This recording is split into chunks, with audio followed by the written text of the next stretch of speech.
Olá a todas e todos, mais uma versão do programa Gestão Pública na TV da Transparência. Hoje conosco está aqui o professor Alex Mourão, doutor em Planejamento e Políticas Públicas. O professor Alex é graduado em Direito e Filosofia, professor de Criminologia, Direito Penal, professor das seguintes instituições, da Unicristo, da Faculdade Ari de Sá e também leciona na pós-graduação da Unifor. Professor Alex, é um prazer estar conosco para discutir esse tema extremamente importante que não vai sair da pauta tão cedo, né? É isso? Exato, Clésio.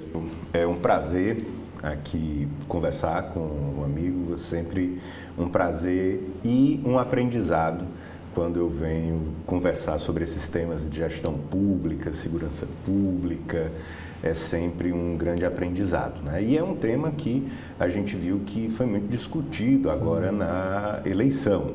Ao meu ver, uma discussão um tanto quanto que não abordava os pontos principais, não aborda a realidade do problema, é uma discussão de campanha que tem muito mais oba-oba do que fundamentos, mas estamos aqui para tentar entender melhor. Muito mais um apelo eleitoral, né? Tanto que a gente percebeu que as tendências políticas, né, diversas trabalharam quase com o mesmo discurso, né?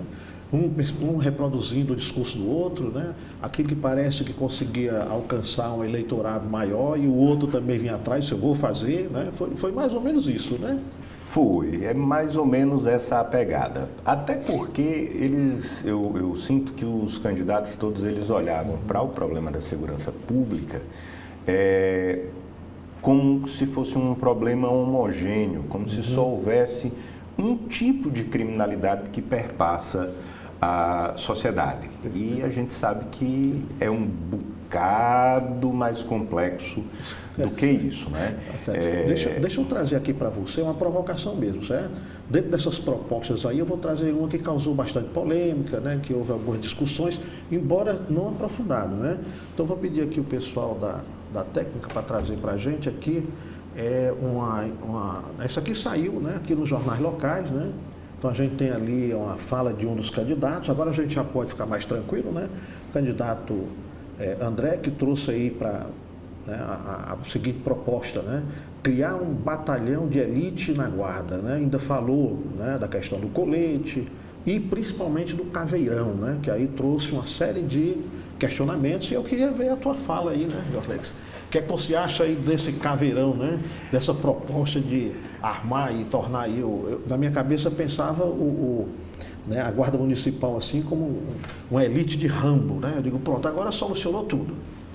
A fala do candidato parece muito mais uma narrativa de filme ruim, certo, do que um mínimo de conhecimento em segurança pública, em política pública, né?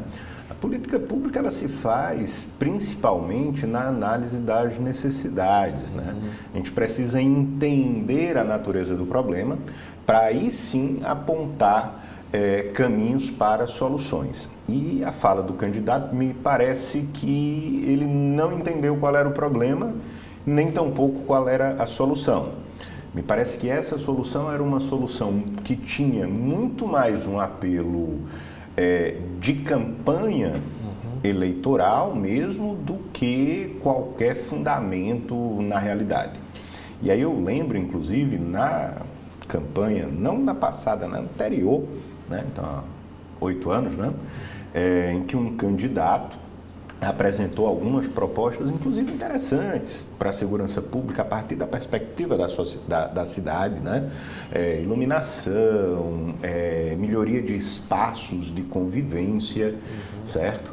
E o outro candidato, que tinha uma pegada como a do candidato André Fernandes agora, criticou, e aí na época tinha uns cortezinhos de vídeo que circulavam, criticando, e aí eu lembro que tinha uma piada, tipo, vai jogar uma lâmpada na cabeça do bandido e tal.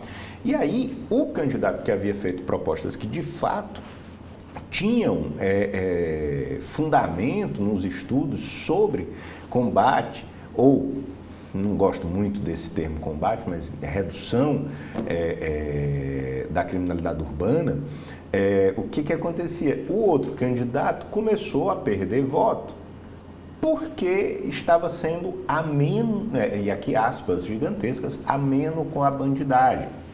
Né? E aí mudou o discurso. Mudou o discurso e homogeneizou. E aí homogeneizou. E de lá para cá eu não vi, não acompanho, não posso ter deixado passar alguma coisa, mas nessa eleição, na seguinte, que foi a da reeleição do candidato Roberto Cláudio, depois na eleição do então candidato Sarto. E agora, nessa eleição, eu não vi em nenhum desses momentos um debate que de fato trouxesse novidades, trouxesse propostas que poderiam ser concretas. Né? Essa conversa de caveirão, colete, tudo isso, me desculpe, meu caro, mas a gente já vem aí de 20 anos de experiência. Se você pegar os números do aumento da Polícia Militar no estado do Ceará, nos últimos 20 anos, houve um aumento grande do efetivo de policiais militares. E no mesmo passo, um aumento também, obviamente, de compra de equipamentos, viaturas, armas, coletes, e os números da criminalidade. Só dentro da lógica que você coloca, como se a gente estivesse agregando mais policiais, né? Exato, é como se a proposta do candidato fosse a gente pegar um erro, que nós já sabemos que é um erro, a política de segurança pública, como ela está colocada, frente aos problemas que nós temos hoje, e pegássemos esse grande erro que está e colocássemos num pequeno erro na cidade, né? É como se a gente estivesse repetindo um modelo que a gente já viu que não funciona. Os problemas da criminalidade, da violência urbana, que inclusive tem um traço diferente quando a gente fala criminalidade, quando a gente fala violência urbana, esses são problemas hoje muito mais complexos e que precisam ser vistos não apenas numa dinâmica vista de uma única forma, mas também dentro de cada um daqueles estratos, né? Então, essa proposta eu entendo como uma proposta que só demonstra um total desconhecimento sobre políticas públicas de segurança, sobre o funcionamento de uma cidade, sobre o funcionamento de uma guarda municipal, sobre o papel institucional da Guarda Municipal. Eu sei que hoje nós estamos partindo, tem várias discussões, né? Recentemente o Supremo Tribunal Federal reconheceu, agora em 2023, se não me engano, o Supremo Tribunal reconheceu que a Guarda Municipal, o trabalho de Guarda Municipal, ele tem um caráter de força de segurança pública, certo? Houve esse reconhecimento. E, além disso, nós temos aí propostas de emenda à Constituição, né? Tanto uma que fala especificamente sobre o trabalho da Guarda Municipal, quanto outra que é a PEC da Segurança Pública, né? Acho que a gente vai conversar um pouquinho sobre ela, acho que mais para frente, né? Mas tanto uma quanto a outra e a própria decisão já do Supremo Tribunal Federal já dão essa atividade, né? Numa possibilidade de trabalho de segurança pública para a Guarda Municipal. E esse não é o problema. O problema é você repetir esses erros, certo? Nós estamos 20 anos repetindo, 30 anos pelo menos, repetindo paulatinamente esses erros na segurança pública, achando que talvez a gente vai convencer o universo de que depois de tanto repetir não vai mais voltar a acontecer. E isso é problemático, porque quando a gente fala da Guarda Municipal de um pequeno município, é uma coisa, uma Guarda Municipal, uma organização dali, é uma coisa. Mas olha só, eu tenho aqui alguns números sobre estrutura de guarda municipal no Brasil inteiro, né? O Fórum Brasileiro de Segurança Pública Ele estima que em 2022, você vai notar que tem algumas discrepâncias de números. Certo. Mas por quê? Porque depende da metodologia do levantamento, né? Depende do ano, tá alguma discrepância. Mas todos esses dados eles convergem mais ou menos para o mesmo resultado, né? O Fórum Brasileiro de Segurança Pública estima que em 2022 nós tínhamos por baixo em torno de 1.500 guardas municipais estruturadas, dá mais ou menos 26,5% dos municípios do Brasil, certo? Então, hoje, então, mais de um quarto em 2022. O município de médio porte no Brasil já tem a sua guarda municipal, né? É um dado bem, né? Eu acredito não teria esse recorte, porque eles não estratificaram por tamanho dos municípios, né? Mas mais de um quarto dos municípios eles já têm uma guarda municipal. Aí tem outro dado interessante, o IBGE ele identificou que as guardas civis municipais no Brasil elas foram muito mais armadas entre 2022 e 2023. Houve um crescimento da utilização de armas por essas guardas civis municipais, certo? Atualmente, em torno de 26,5% dos municípios têm guarda municipal.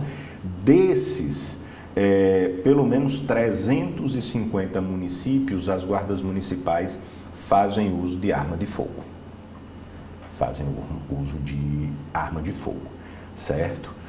Em 55 cidades, segundo o IBGE, a Guarda Municipal não usa nenhum equipamento não letal, usa apenas arma de fogo, certo? Que é um dado interessante. E apesar de todo esse aparato, o que nós temos no Brasil todo, com exceções aqui e ali pontuais, em alguns municípios, é que a gente tem um crescimento.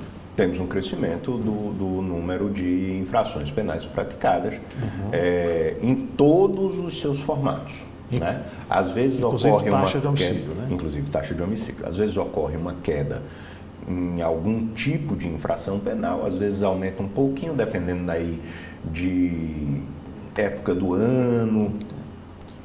Alex, deixa eu trazer aqui para nós, né? Essa questão, como você coloca, né? E aí eu vou mais na frente, a gente volta para explorar quais seriam as alternativas, né? Inclusive não só para o município, mas para o município, para os estados, para os territórios, né? Vamos pensar um pouco para além, né? Mas já saindo desse equívoco na discussão, para não dizer outra coisa, certo? Sendo educado, né? Equívoco, mas muito mais um viés eleitoreiro, foi isso que apareceu claramente, né? Até desinformando e não informando a população, né? Quando a gente poderia, né, ter aí talvez esse momento de tentar criar na consciência das pessoas outras alternativas, que aí eu espero que a gente contribua para isso. Mas tem outra questão que também foi passada ao largo, né? Que é a questão da saúde do policial, né? Isso, a saúde do profissional de segurança. Porque assim, meu caro professor Clésio, eu já há bastante tempo a gente lê e pesquisa sobre o tema, e uma coisa sempre me incomodou bastante, que é o grupo político que se apossou do tema, né? E se auto-intitula bancada da bala. Eu vejo aí um problema sério. A língua, ela passa muito mais do que aquela superficialidade, né? A língua, eu acho que é um elemento muito importante para a gente entender as situações. Entre elas, quando se alguém, um grupo, um ajuntamento de representantes políticos se auto-intitulam bancada da bala, eu pergunto logo, por que não bancada da segurança pública? Tem algum problema aí, tem algum erro aí, certo? Fiz uma pesquisa rápida de projetos de lei dessa bancada no Congresso Nacional, são poucos, inclusive, e a maioria desses projetos de lei não trabalham com elementos que, de fato, a gente conhece como políticas de segurança pública que já foram testados ou que dados levam a uma verdadeira melhora na atuação dos profissionais de segurança pública. Seja um ganho para o profissional, seja um ganho para a sociedade, e aí não há nem como dissociar muito, porque o ganho para o profissional de segurança pública também é um ganho para a sociedade. E vice-versa, né? E vice-versa, certo? Vou dar um exemplo. Tem uma lei que foi aprovada recentemente que fala sobre a saúde do profissional de segurança pública, mas que ainda não... Ela é muito mais uma ideia do que, de fato, trazer políticas públicas para cuidar, por exemplo, do ambiente de trabalho do profissional de segurança pública, da saúde mental, e aí não só mental, mas a saúde física, as condições de trabalho do profissional. Certo? Quando o candidato apresenta essa proposta, criar caveirão, ele está trazendo uma ideia de uma polícia de combate, novamente dizendo que não gosto muito desse termo, combate. Mas ele está trazendo a ideia de uma polícia de guerra. E guerra se trava contra inimigos. Então, ele quer pegar essa estrutura que está lá na Polícia Militar, trazer para a Guarda Municipal, achar que lá não deu certo, mas aqui vai dar, certo? Para um enfrentamento ao tráfico, uma guerra. Tem um livro muito interessante, A Falência da Guerra às Drogas, do Luiz Carlos Valois.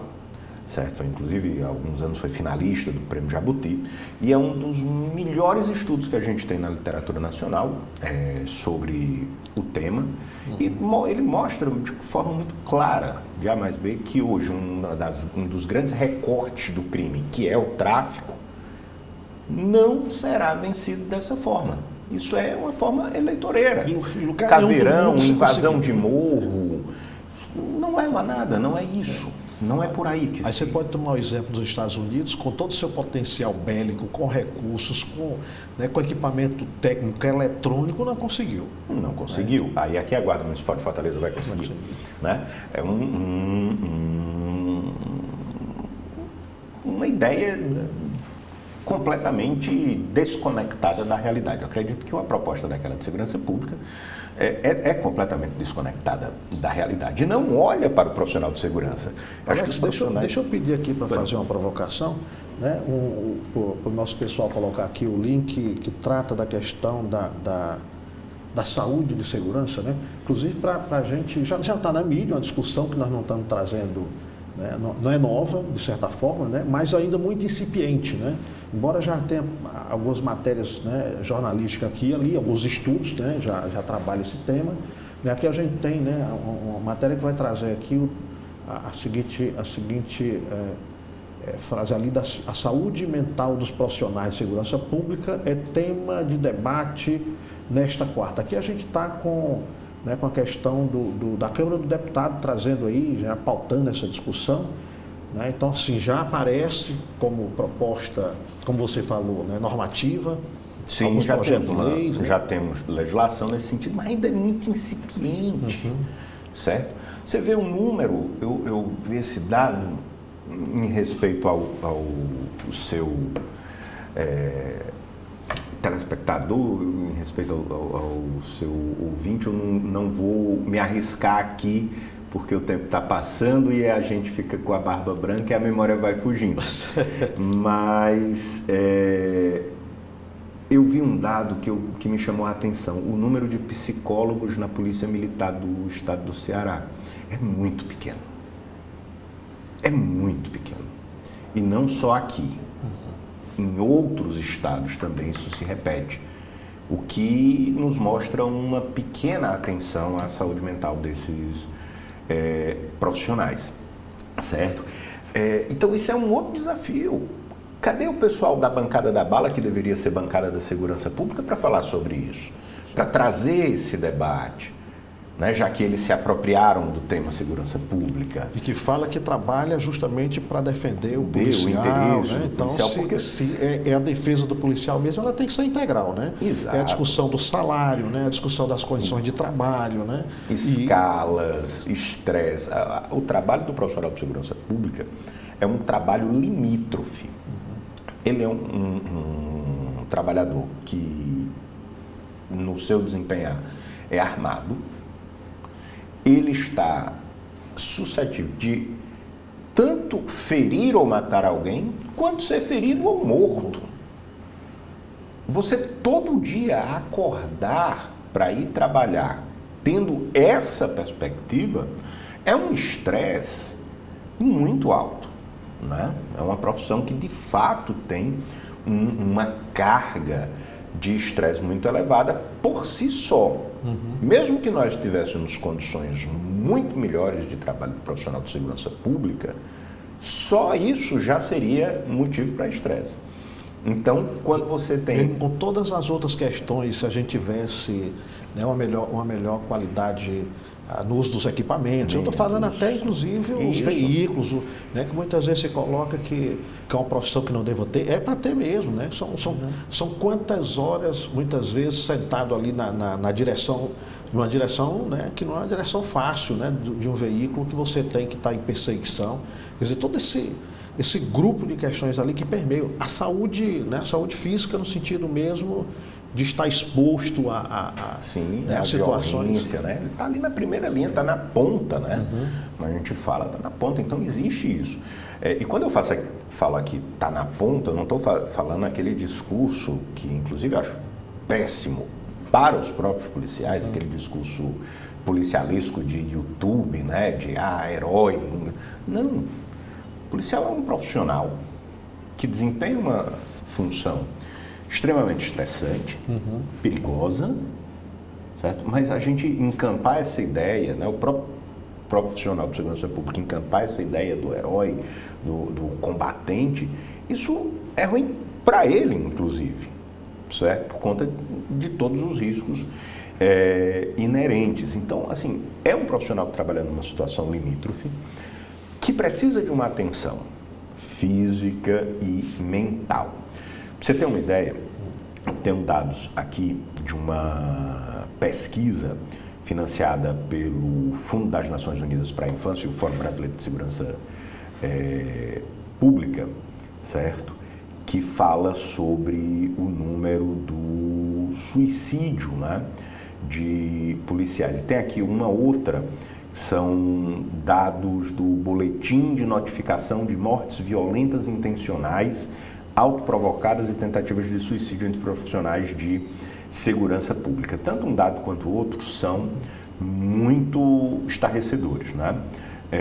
Nos últimos 6 anos, né, pegando aí de 2018 a 2023, pelo menos 821 profissionais de segurança pública ativos perderam a vida em todo o Brasil. 759 casos de suicídio e 62 casos de homicídio, feminicídio, seguido de suicídio.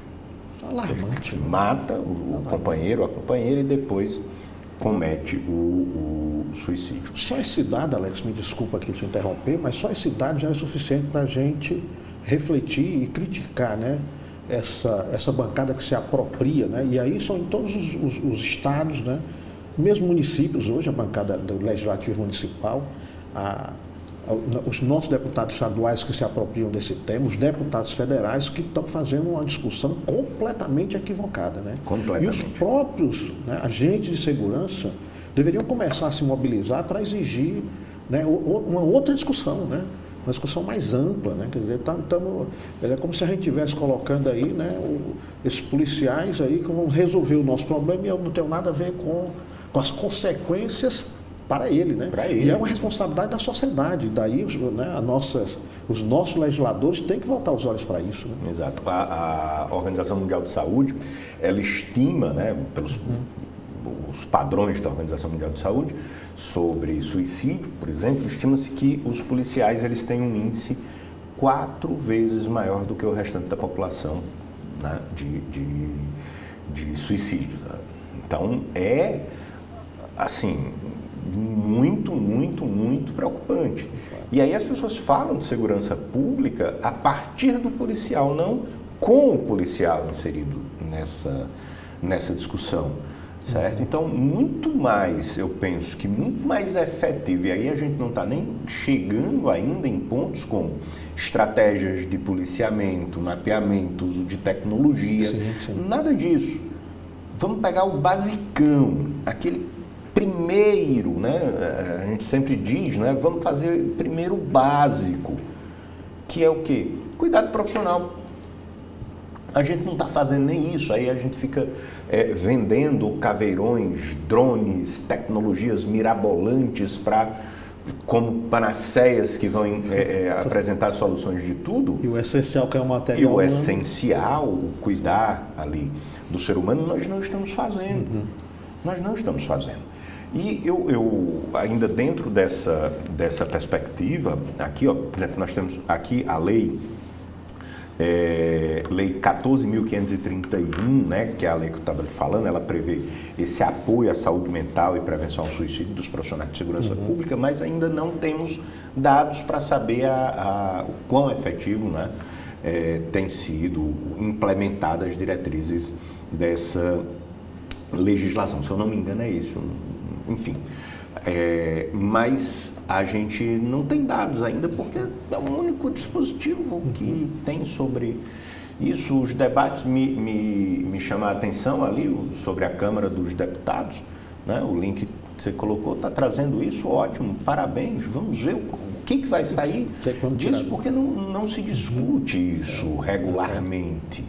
Né? Não se discute isso. Você pega os 4 anos, né, o tempo que o ex-ministro da Justiça, o Moro, estava discutindo lá a possibilidade do policial matar e não ser responsabilizado por isso. Você lembra essa discussão? Né? Que viria a reboque do pacote anticrime. Ora, imagine a seguinte situação. Nós temos hoje um exemplo de uma política pública de segurança, certo? Aqui eu faço uma provocação para o público mesmo. Nós temos hoje, no Brasil, um exemplo, ainda localizado, mas nós temos um exemplo de política pública de segurança pública, um exemplo extremamente exitoso, barato, resultados rápidos, fácil implementação e que reduz significativamente a letalidade policial e o risco do policial. Porque muitas vezes, quando se fala, vou já dizer qual é essa política, né? Se fala de uma política pública para reduzir a letalidade, então o policial não vai agir. Calma, ele vai, só que ele não precisa ter os níveis de letalidade que a gente tem hoje em dia. Inclusive, quando um policial fere ou mata alguém, isso atinge também. A ele também. Certo? Câmeras corporais. Câmeras corporais. Os números são impressionantes sobre pelo contrário, redução demonizado, né? Exatamente. E aí são demonizados. Demonizados. Eu nunca vi alguém argumentar de forma minimamente racional, dentro de parâmetros que a gente entende na academia, um aspecto que fosse ruim das câmeras corporais. Elas reduzem, eu tenho os dados aqui, elas reduzem de forma brutal o número da letalidade. Em São Paulo, dos batalhões que foi feito lá com o projeto piloto, chegou a reduzir mais de 60% a letalidade da força da polícia, né?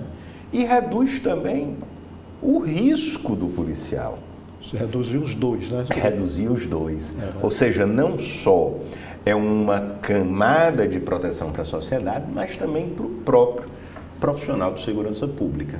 E aí o que a gente está vendo hoje sobre as câmeras corporais? que, a meu ver, elas constituem um equipamento de proteção do policial muito bom. Muito bom mesmo. Aí agora, recentemente, houve uma mudança nos padrões, né? Houve uma nova compra, uma licitação, por exemplo, em São Paulo. Estou falando aqui, citando São Paulo, porque é onde foi o projeto piloto, onde nós temos bastante referência de dados e tudo, né? Ainda no governo anterior. Inclusive o atual governador do estado de São Paulo, que é muito ligado a essa bancada da bala, assim como o seu secretário de Segurança Pública, né? Uma das promessas dele na época da campanha, né, que ele venceu, era acabar com as câmeras corporais nos policiais. E da eleição dele até agora, o que tem ocorrido muito são falhas de funcionamento. Exato, vem sendo sucateado, certo, essa política pública. E agora, por último, né, uma vez que o Supremo também já decidiu que os estados devem utilizar esse parâmetro, né, do Ministério da Justiça para uso de câmeras, agora, por último, meio que de birra, inventaram um processo licitatório para aquisição de câmeras, mas câmeras que o policial iria ligar ou desligar ao momento de gravar. Não me faz, assim, muito sentido. Tem lógica, né? E a justificativa foi porque a outra ficava gravando direto, saía caro ter essas imagens. Alguns estudos levantam que não é bem assim, né? Vamos partir aqui para uma outra discussão, Alex, mas antes eu queria, né, aqui chamar novamente aos nossos ouvintes, que hoje nós estamos com a discussão Repensando a Política de Segurança Pública, e conosco está aqui o professor Alex Mourão, que é doutor em Planejamento e Políticas Públicas e professor de Criminologia e Direito Penal, né? E eu queria trazer aqui o Alex agora para uma discussão onde a gente possa também trazer, né, elementos até, né, mais teóricos de pesquisas. Eu sei que você tem trabalho, inclusive, apresentado no Canadá sobre o tema, né? E aí eu queria pedir aqui ao nosso pessoal da mesa de operação para trazer aí o arquivo, o arquivo 1, né, onde aqui, só para a gente ter aqui esse cenário, né, quando a gente esteve naquele momento maravilhoso, né, ali dos anos 80, né, uma década extraordinária, né, em que a nossa taxa de homicídio ainda tinha níveis aceitáveis, né. De lá para cá a gente teve uma subida extraordinária, chegou num patamar que mesmo quando cai ainda é sempre um patamar que nos coloca ali sempre numa situação de campeões de violência, né? Deixamos de ser campeões do futebol e passamos agora a ser campeões, lamentavelmente, nesse tema, né? E eu queria trazer aí para a gente trazer essa discussão, né? Que a gente já vem aqui percorrendo, né? O caminho adotado mostra claramente que é um completo equívoco, né? Os dados reforçam toda a sua fala que você vem trazendo anteriormente. Quer dizer, se a gente vem, né, eu não me recordo, né, aqui eu vou voltar lá atrás, desde, né, a nossa, aqui no estado do Ceará, né, desde quando a gente teve, né, a chegada no poder, por exemplo, do CID, que trouxe a proposta do Ronda do Quarteirão, que também veio junto, né, uma ampliação muito grande da força policial. De lá para cá, todos os nossos governadores vêm acrescendo, né, a nossa força policial.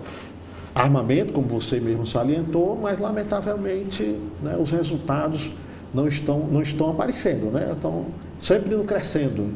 Então o problema qual é, né? É falta de policial, é falta de força? Que pergunta, né? O problema qual é? Eu acho que são tantos que a gente iria passar dias aqui conversando.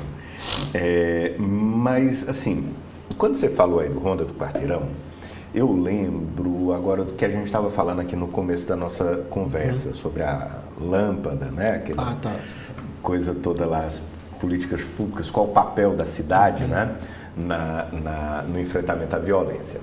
E o Ronda do Quarteirão, eu tive a oportunidade de conversar, e aí aqui eu vou morder a minha língua de pesquisador, porque a gente sabe que o pesquisador gosta de trabalhar com o maior número de dados, né? E eu vou apresentar aqui para você uma conversa que eu tive com um policial, hoje oficial, da Polícia Militar, que atuou diretamente lá atrás no Ronda do Quarteirão. O modelo de policiamento comunitário do Ronda do Quarteirão é um modelo muito interessante. Era um modelo muito bacana, muito interessante. A questão de proximidade da polícia. Obviamente, o crime, ele não é de uma única forma. Você não tem uma única manifestação criminosa. São múltiplas as formas. Dá aqui um exemplo. A gente muda, por exemplo, a própria hierarquia dentro dos presídios.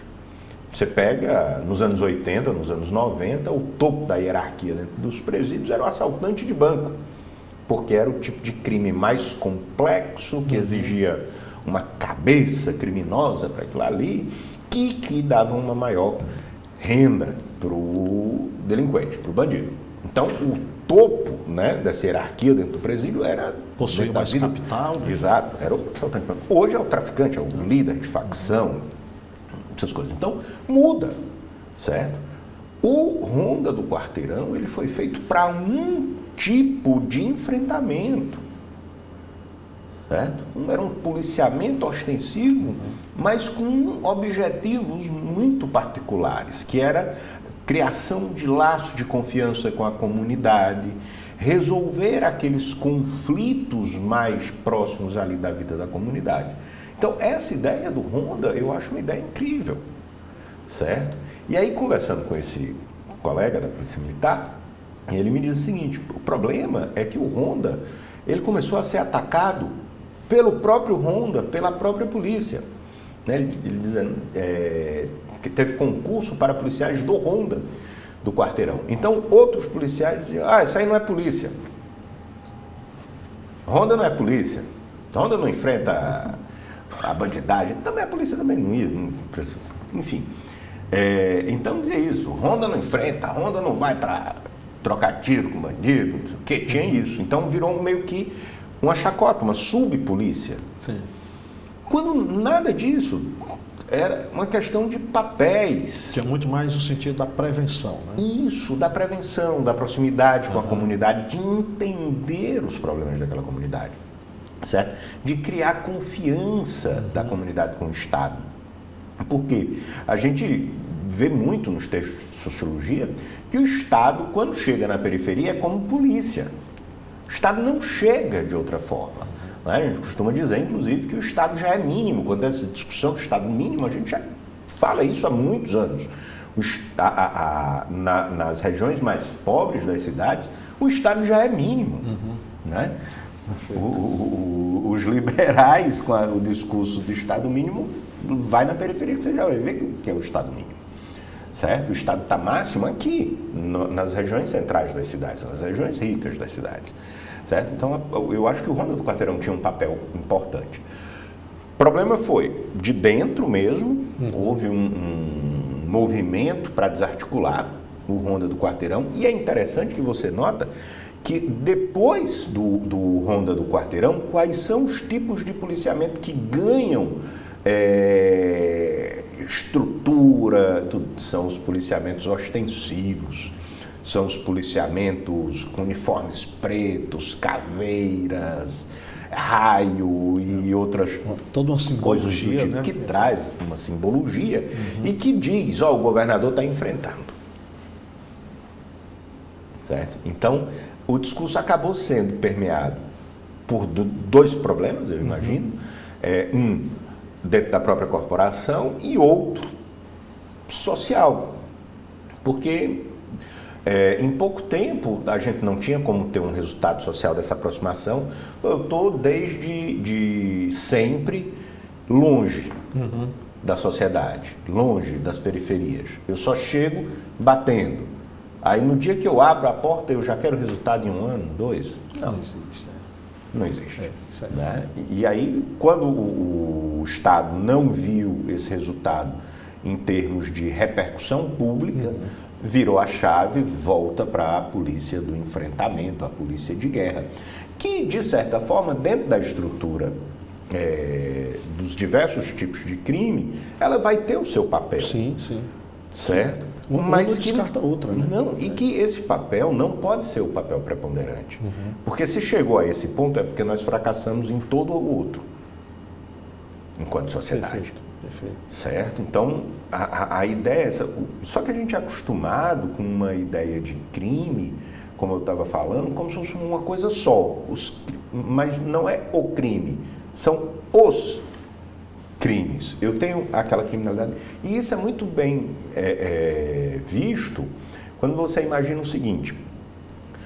A partir da estabilização da moeda, a partir do plano real, a classe média, ela ganha uma estabilização, ela conquista, né, uma estabilização, passa a ter um poder de compra melhor, se organiza melhor, passa a consumir mais. Logo em seguida, no momento político posterior, nós temos o quê?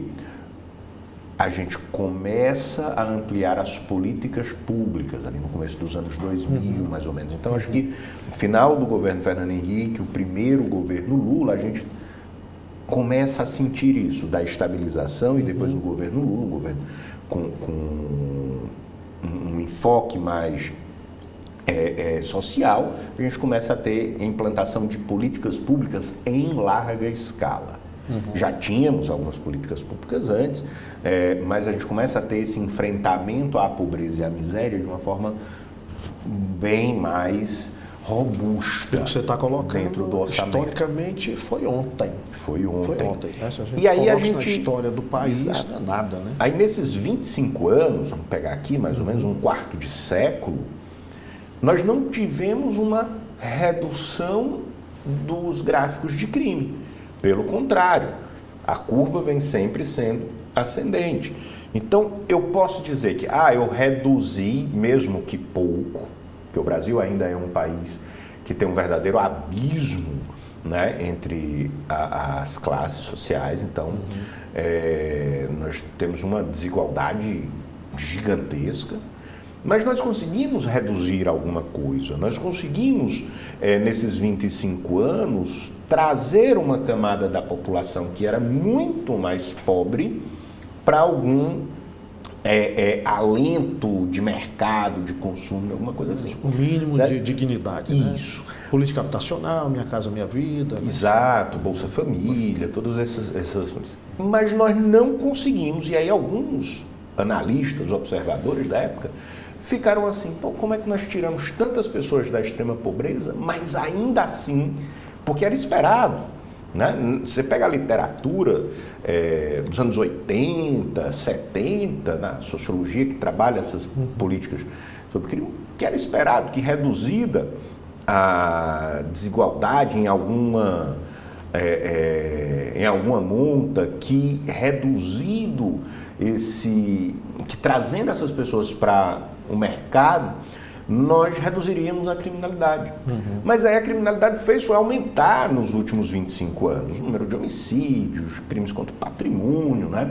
Hoje, quando você pega os gráficos, né, das pessoas que estão presas, você observa, primeiro, tráfico de drogas e crimes que tenham relação com isso. Depois vem os crimes patrimoniais. Tal. Então, houve um aumento exponencial do número de crimes, mesmo havendo essa redução da miséria, certo? E aí todo mundo ficou, qual foi o problema? Mas ficou se perguntando isso porque se observava o crime e não os crimes. Nós tivemos um incremento nesses 25 anos importantíssimo, que é a história do tráfico de drogas, que movimenta quantidades gigantescas de dinheiro. Perfeito. Entendeu? Então, outra situação se colocou. Se você observa aquele gráfico... Ela vem justamente no período dos anos 80, né? Porque se a gente pensar até os anos 70, o que a gente tinha de consumo de droga era resquíciozinho de maconha e álcool, né? Se a gente for colocar. E a partir dos anos 80 que a gente vai, junto com a mudança na política econômica, né? Que a gente tem um turismo mais acentuado, e aí vem esse mercado consumidor.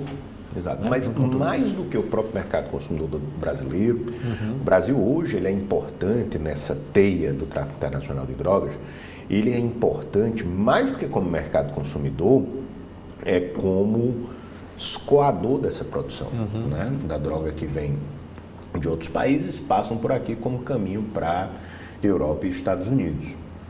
Então, hoje, o grosso desse dinheiro são os traficantes que se tornaram atacadistas, né?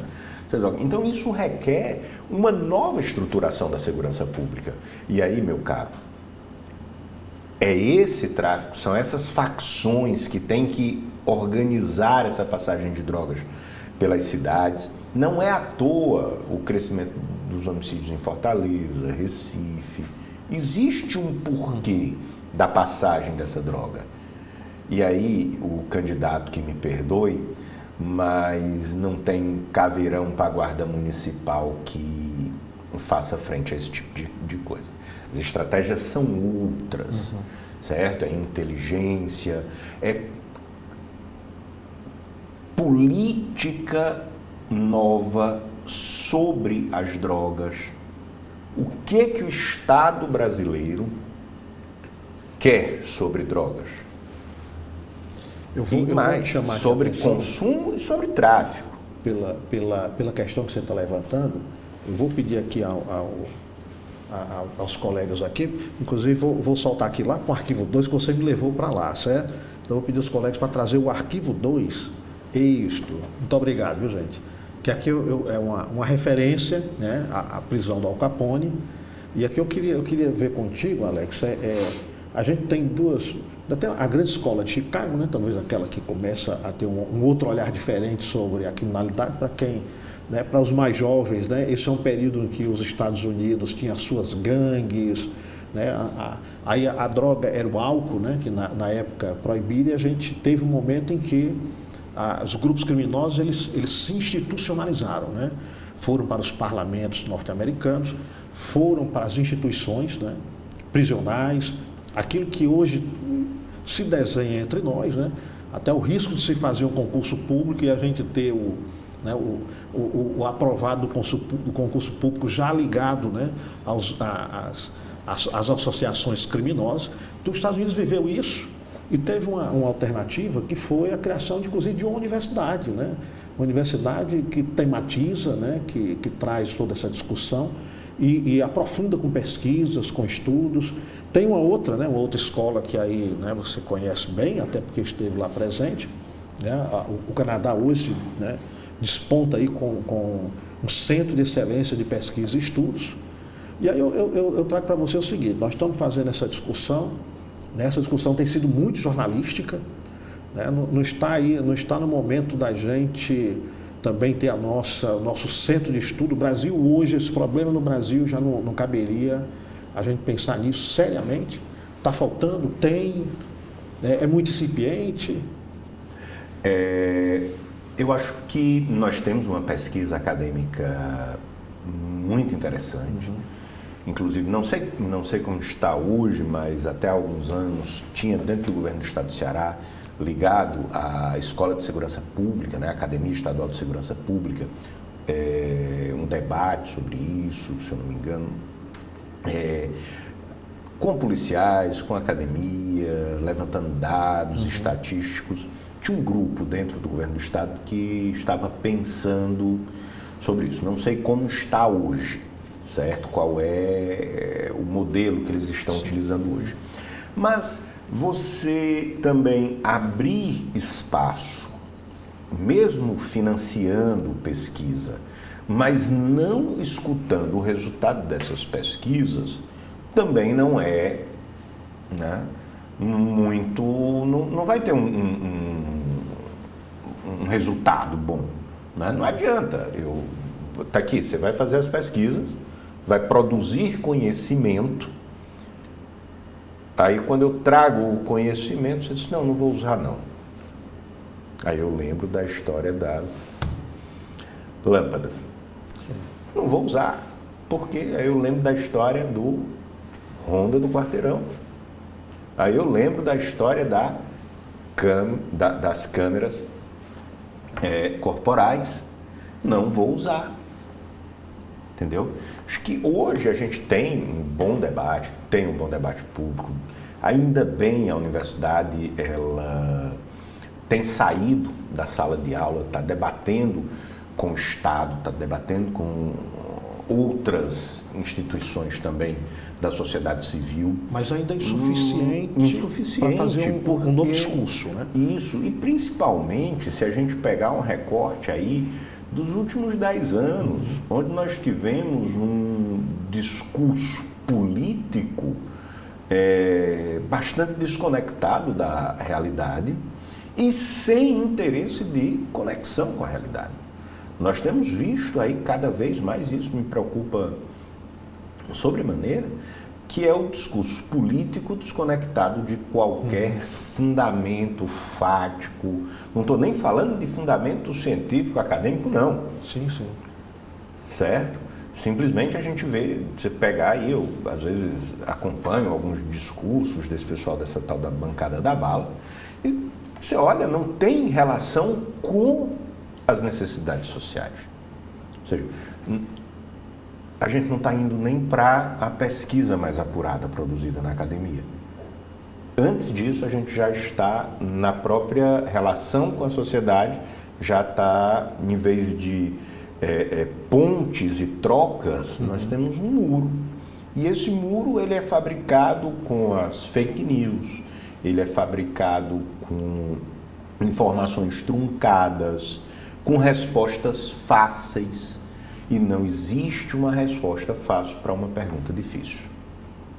E as perguntas elaboradas em matéria de políticas públicas e principalmente em matéria de políticas públicas de segurança são sempre perguntas difíceis. Certo? Então, assim, existe espaço para debate? Existe. Existe espaço para escuta? Existe. Mas o que é que se está fazendo efetivamente com isso? Nós temos muitos dados.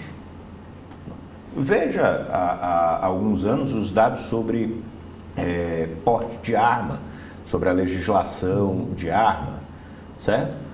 Todos os estudos apontam que quanto maior a facilidade de acesso a armas de fogo, maior o índice de violência urbana. Ponto. Alex, me permita todos até o suicídio, Clésio, aumenta com a maior facilidade do acesso a armas. E aí a gente em sala de aula fala um negócio desse, o aluno olha e diz: mas eu acho que... Não, está aqui. Você tem estudos em diversas realidades no mundo. Você tem estudos sobre isso no Brasil, na França, na Alemanha, nos Estados Unidos. E os dados são coerentes. Maior facilidade, maior violência urbana. Aí o que vivemos 4 anos, há pouco tempo, uma flexibilização do uso de armas de fogo. Uma flexibilização desse acesso.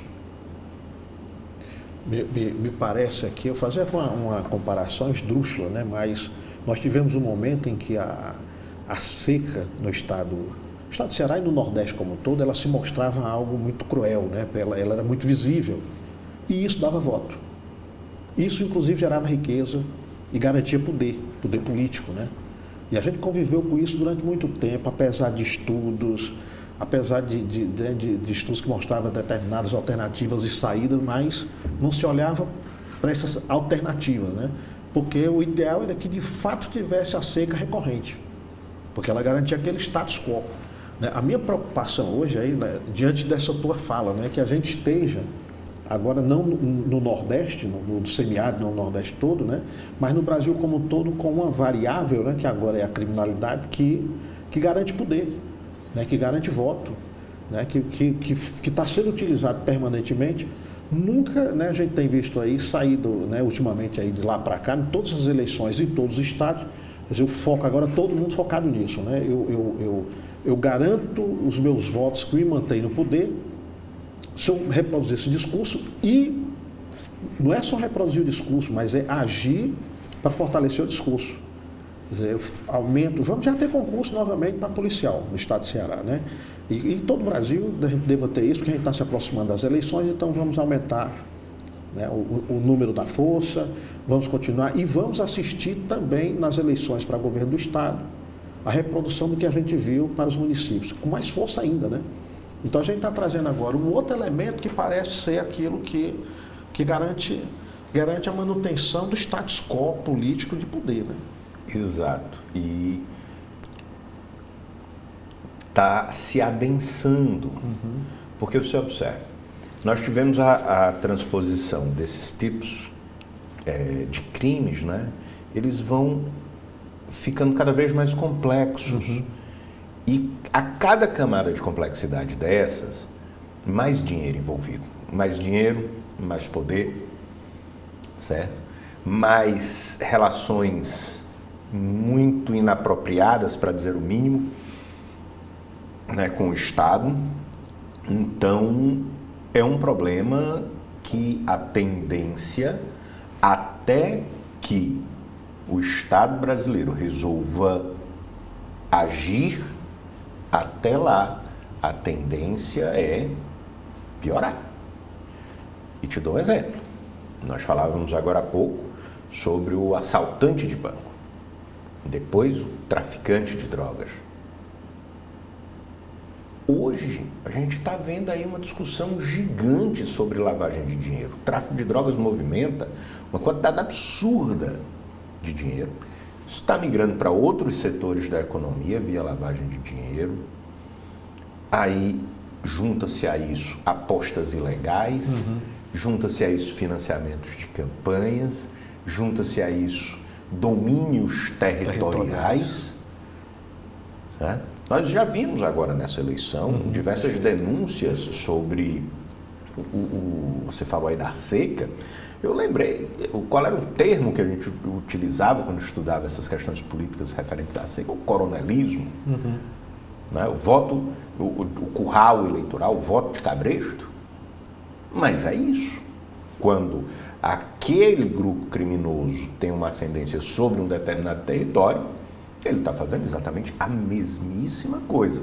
Nós estamos reproduzindo a mesma coisa, só que com um grau de sofisticação e dinheiro que a gente ainda não tinha visto. Então isso é um problema. Isso é um problema sério. Como resolvê-lo? O primeiro papel do Estado seria reconhecer que existe esse problema. Primeiro reconhecimento. Né? Até para anular esse discurso fácil de que se eu vou colocar policial... vou botar a polícia na rua para resolver, não vai. Você até resolve alguns tipos de... Sem encher a beira-mar, como fazem na época da autoestação, sem encher a beira-mar de uma dupla de policiais a cada X metros, pronto, ninguém vai levar meu celular, ninguém vai levar meu relógio. Mas não é só isso, que tem essa capacidade de cobrir o Estado como um todo, né? Bom, meu querido Alex, né, lamentavelmente o nosso tempo, né, está chegando aqui ao final. E aí, para nós foi assim, uma satisfação enorme, né, trazer essa discussão com a seriedade que o tema merece, né? Esperamos, inclusive, que, né, você aqui nesse debate tenha conseguido sensibilizar alguns espíritos, né, aqui no sentido espírito intelectual, né, para trazer essa discussão que eu, né, acredito que a gente precisa enfrentar com discurso com muita coerência, né, e muita firmeza. Porque precisa trazer o debate a público o mais largo possível, né? E espero que a gente tenha contribuído com isto, né? Com essa necessidade dessa discussão mais aprofundada. E já lhe agradeço, né? E o espaço está aberto aqui para outras discussões, né? Inclusive aprofundar o tema. O tempo foi curto, viu? Eu que agradeço o convite, a gentileza das palavras e do debate.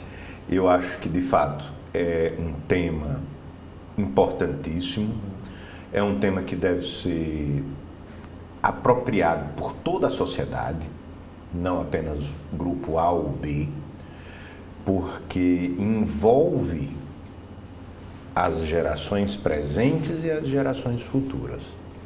Discutir essas políticas públicas é perguntar qual é a cidade que eu quero deixar para o meu filho. E isso a gente precisa fazer bastante cuidado.